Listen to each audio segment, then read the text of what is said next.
रद्दी समझ करके फेंक तो दिया, लेकिन उसी किताब ने किसी के लिए जीना सिखा दिया। एक की नज़र में यूजलेस रद्दी हो गई, और वही रद्दी जिसकी नज़र में थी दूसरे की नज़र में जीवन जीने का तरीका आ गया, ज्ञानार्जन में कारण बन गई। पढ़ना बहुत आवश्यक है। पढ़ने से कितना लाभ मिलता है? आचार्यों ने लिखा है, स्वाध्याय करने से क्या क्या लाभ होते हैं। प्रज्ञा का अतिशय बढ़ता है। प्रज्ञा का अतिशय बढ़ता है। प्रज्ञा का मतलब क्या? बुद्धि की एक विशेष अवस्था का नाम प्रज्ञा है, जो प्रखर होती है, पैनी होती है, उस अवस्था को प्रज्ञा कहते हैं। तो प्रज्ञा का अतिशय बढ़ता है। दूसरा, प्रशस्त अध्यवसाय होता है। अध्यवसाय का मतलब है मन के विकल्प, मन के भाव। इन भावों में प्रशस्तता आती है। दुर्ध्यानपना कम होता है। आर्तरौद्र परिणाम कम होते हैं। क्या आर्तरौद्र परिणामों में व्यक्ति लगा रहता ना, तो आर्तरौद्र परिणाम कम होते हैं। मतलब प्रशस्त अध्यवसाय, हमारे भाव प्रशस्तता को लेकर के हो जाते हैं। उत्कृष्ट संवेग होता है। संवेग किसे कहते हैं? संसार और संसार के कारणों से डरने की जो भावना होती है उसको संवेग कहते हैं। संसार है, कब से जीव भटक रहा है, इसमें भटकने के कारण क्या है, ये जो विचार आने लगता है ये संवेग कहलाता है। तो हमारे मन में उत्कृष्ट संवेग का भाव होता है। प्रवचन स्थिति की जागृति होती है। प्रवचन स्थिति की मतलब अगर हम शास्त्रों को सुन रहे हैं, पढ़ रहे हैं, तो और ज़्यादा भगवान ने क्या कहा है इसके समझने की हमारी भावना बनने लगती है। जिन धर्म का उद्योतन होता है, उद्योतन यानी प्रकाश में आना, धर्म की बातें प्रकाश में आती हैं, हमारे ज्ञान में आती हैं, हम पढ़ेंगे तो हम दूसरों को समझा सकते हैं, ये होता है। तप की वृद्धि होती है, नियम संयम आने लगता है। जब जानकारियां मिलने लगती हैं तो फिर विवेक आता है। विवेक के माध्यम से हम अभक्ष से बचते हैं, असंयम से बचते हैं, संयम आने लगता है। अतिचारों की विशुद्धि होती है। जो नियम संयम लिए जाते हैं उनमें जाने अनजाने जो भी शिथिलता आती है, दोष आते हैं, तो उन अतिचारों का संशोधन होता है, उनमें सुधार होता है, संशोधन होता है। और इसी के साथ में संयम का, संशय का उच्छेद होता है। किसका उच्छेद होता है? संशय। जो डामाडोल स्थिति थी, ये सही है कि ये सही नहीं है, ये सही है कि ये सही है, ये गलत है कि ये गलत है, जो हमारे मन में संशय बना रहता है धर्म तत्व के बारे में, उसका उच्छेद होता है, अर्थात निराकरण हो जाता है। संशय का उच्छेद होता है और मिथ्या मान्यताओं का निराकरण, खंडन हो जाता है।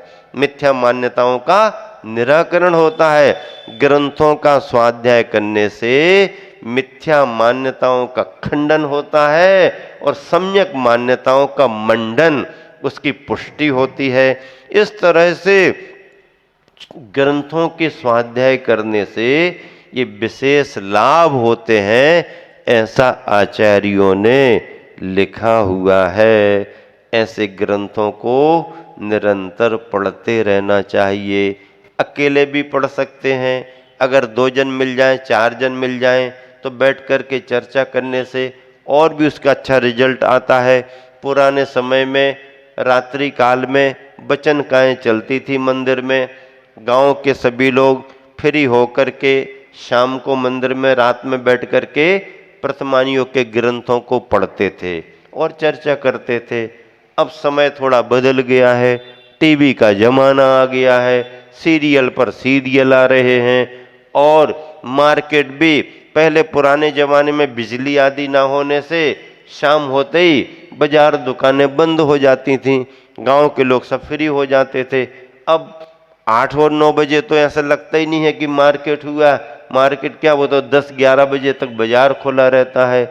अब बाजार खुला रहता है, फिर समय बचा सो टीवी को देख लिया, उसके सीरियल में बैठ गए, आपको पढ़ने का समय ही नहीं मिला। और बचा खुचा समय मोबाइल महाराज आपका ले जाते हैं। मोबाइल महाराज ही हैं आपके लिए, और क्या है। मोबाइल को भूत थोड़ी कहोगे आप, हैं। महाराज जी लोग मोबाइल को भूत कहते हैं, लेकिन आप लोग तो मोबाइल को भूत नहीं कहते हैं। मोबाइल महाराज है आपके लिए, सुबह शाम बढ़िया ये अपना उसका उपयोग करते रहते। तो अब टाइम बचा कहाँ है। महाराज उसी में से तो ज्ञान प्राप्त करते रहते हैं। हाँ, उसमें से अगर सही ज्ञान मिल गया तो सही बात है, नहीं है तो टाइम तो तुम्हारा बर्बाद हो ही रहा है। पुराने समय में वचनिकाएं वगैरह चलती थीं, उससे समाज में धर्म की परंपराएं बनी रहती थीं, ज्ञान होता रहता था। आज भी मंदिरों में लोग स्वाध्याय करते हैं, सुबह सुबह भी करते हैं, कभी कभी रात्रिकालीन होता है, कोई विद्वान आते हैं, ब्रह्मचारी आते हैं, उनके माध्यम से होता है। स्वरूप थोड़ा सा बदल गया है। ग्रामीण भागों में बिजली ना होने से जल्दी शाम और जल्दी काम खत्म, लेकिन अब उजाला उजाला है, विद्युत का प्रयोग बहुत है। आपका मार्केट आधे दिन आधे रात का हो गया है, सारी दिनचर्या बिगड़ गई, खाने पीने का भी क्रम बिगड़ गया। और आपकी अंथऊ का नियम तो रहता है, लेकिन अंथऊ कब तक होती रहती है इसका कोई नियम नहीं रहता है। रात्रि भोजन का त्याग होने पर भी तुम्हारी रात कब शुरू होती है ये पता ही नहीं पड़ पाता है। लोग तो ये कहते हैं जब इनका भोजन हो जाता है उसके बाद से रात शुरू होती है। क्यों? लाइटें जली रही हैं, उजाला उजाला उजाला उजाला महान दोष का कारण बन रहा है। विवेक को जागृत करो। और देखिए नीतिकारों ने कितना अच्छा स्वरूप निर्धारित किया है। ज्ञान के लिए सरस्वती की उपमा दी है, और धन के लिए किसकी उपमा दी है? लक्ष्मी की उपमा दी है। आपको सरस्वती अच्छी लगती हैं या लक्ष्मी अच्छी लगती हैं? दोनों अच्छी लगती हो तो महाराज जी के सामने कह रहे हो। महाराज जी के सामने तो कहना ही पड़ेगा ना, सरस्वती अच्छी लगती है कि लक्ष्मी? दोनों अच्छी लगती हैं। ठीक है, बहुत अच्छा है, दोनों अच्छी लगे तो और ही अच्छी बात। देखो लोग प्राय करके लक्ष्मी जी को इसलिए पसंद करते हैं कि आए आए आए आए आए आए आए आ जाए आ जाए आ जाए आ जाए। सरस्वती से क्या लेना देना। लेकिन देखो प्रतीकात्मक सरस्वती का वाहन क्या है? सरस्वती का वाहन हंस है। सरस्वती का वाहन क्या है? हंस है। और सरस्वती की मुद्रा में क्या है? सरस्वती की मुद्रा में वीणा है, माला है, पुस्तक है। माला से जाप करो, पुस्तक से ज्ञान करो, और वीणा से भजन भक्ति संगीत करो। सरस्वती ने प्रतीक में क्या दिया तुमको?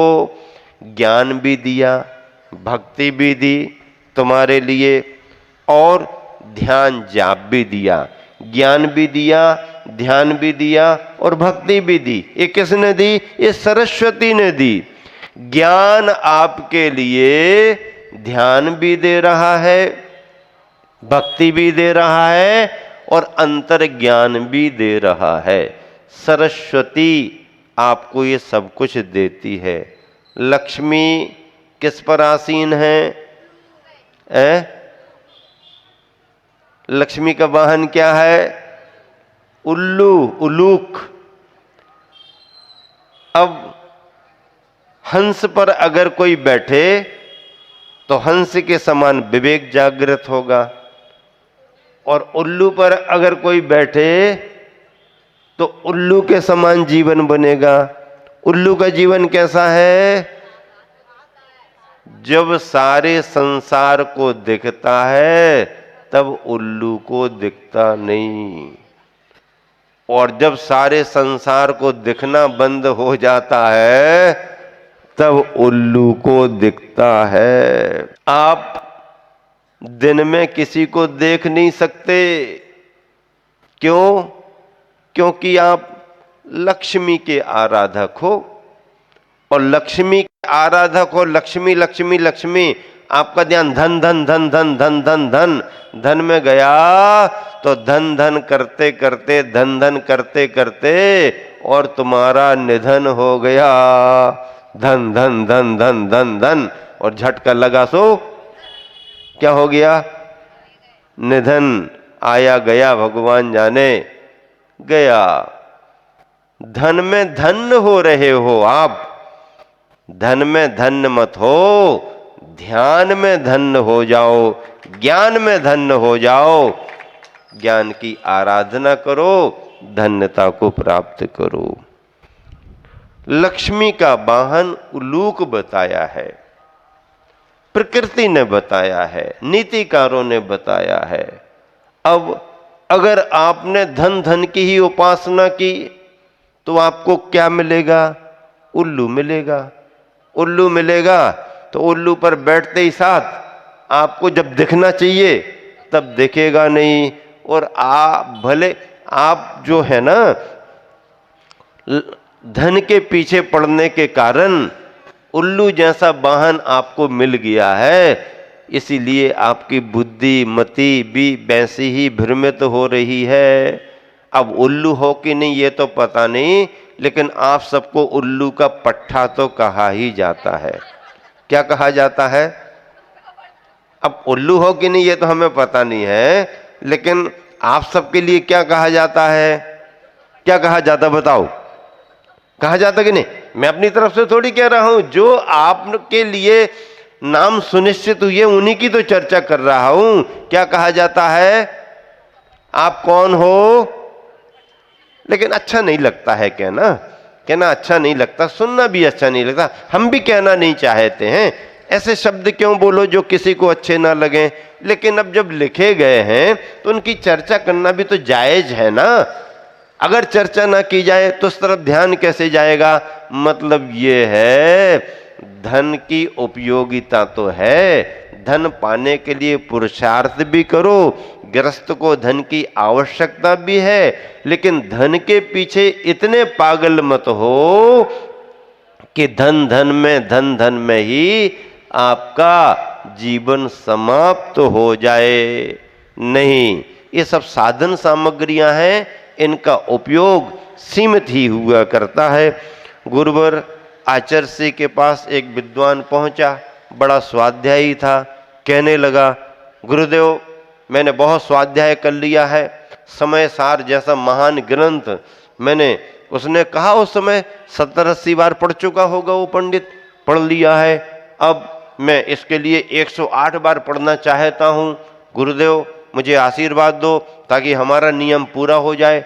वो आचार्य श्री सोच करके चुप बैठ गए। सुन लिया, ये तो बड़ा विद्वान है, इतने बड़े ग्रंथ को इतनी बार पढ़ लिया है, 108 बार पढ़ने का नियम ले रहा है, क्या करूं क्या बताऊं। आचार्य श्री चुपचाप बैठे रहे। फिर उसने कहा, गुरुदेव कुछ बताइए तो, मुझे नियम दीजिए ना, मैं इसको इतनी बार पढ़ना चाहता हूं। तो आचार्य श्री कहने लगे, पंडित जी मैं कुछ सोच नहीं पा रहा हूं। क्या नहीं सोच पा रहे हो आप आचार्य श्री? मैं ये नहीं सोच पा रहा हूं कि मेरे गुरुवर ने मुझे एक बार समय सार पढ़ाया था, मेरे गुरुवर ने मुझे एक बार समय सार पढ़ाया तो मेरी ये अवस्था बन गई, मैं मुनि हो गया, साधना में लग गया। तुमने इतनी बार पढ़ लिया, 108 बार और पढ़ना है। मैं सोच नहीं पा रहा कि इतनी बार पढ़ने के बाद भी तुम्हारी यही दशा बनी हुई है। मेरे गुरुवर ने मुझे एक बार पढ़ाया, क्या कहते गुरुदेव? मेरे गुरुवर ने मुझे एक बार समय सार पढ़ाया तो मेरी ये अवस्था हो गई, मैं निर्ग्रंथ बन गया, मैंने संयम के मार्ग को अपना लिया। पंडित तूने इतनी बार पढ़ लिया और इसके बाद और इतनी बार पढ़ने का भाव कर रहा, लेकिन तू जहां का तहां बना हुआ है, पहली क्लास को ही पक्का करता जा रहा है, पहली क्लास को ही पक्का करता जा रहा है। एक बच्चे से पूछा कि क्यों रे, एक ही क्लास में 2-3 साल हो गए, मामला क्या है? बोले हमारे पापा ने कहा हर क्लास को पक्की करके निकलना। क्या? हर क्लास को खूब पक्की करके निकलना, इसलिए जितने साल लग जाए एकदम पक्का करके निकलेंगे।